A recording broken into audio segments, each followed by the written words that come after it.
What's up, respiratory world? We have our XLT SHILEY. This is for patients that want to have tracheotomy. This patient particularly is maybe on mechanical ventilation because you see that they have a cuff trach.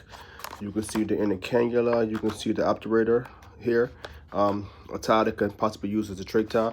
This is must be for a larger patient because it's a size 10. I've never used a size 10 before in clinical settings. Typically we use maybe 6, 7, or 8 XLT, but this one here is a 10. Sometimes, you know, you might have a proximal or a distal, depending on anatomical, you know, things going on with the patient's neck. Like I said, this is for a cuff patient, so this is a cuff trach, so it would probably be on mechanical ventilation. If the patient was downgraded to aerosol therapy, you'd probably put them on a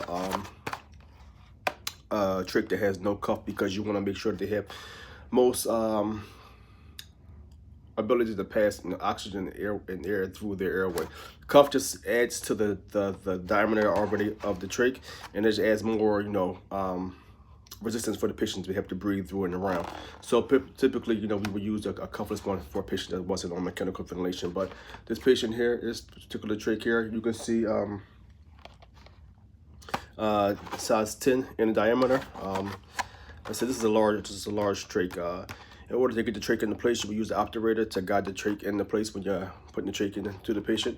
The patient, if they were on a size 10 tracheotomy tube, I'm assuming the patient doctor would downsize the trach size eventually, because this is taking up too much diameter in the airway. This is a large trach, size 10, which is a larger diameter.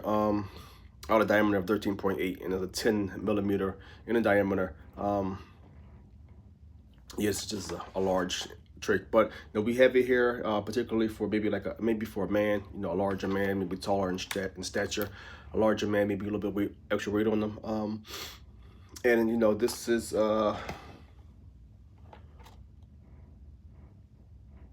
distal SHILEY. So maybe they, you know, have to bypass some kind of abnormality in the patient's airway to get further down in the patient's airway in order to be able to ventilate the patient properly. But yeah, size trach, size 10 tracheostomy tube.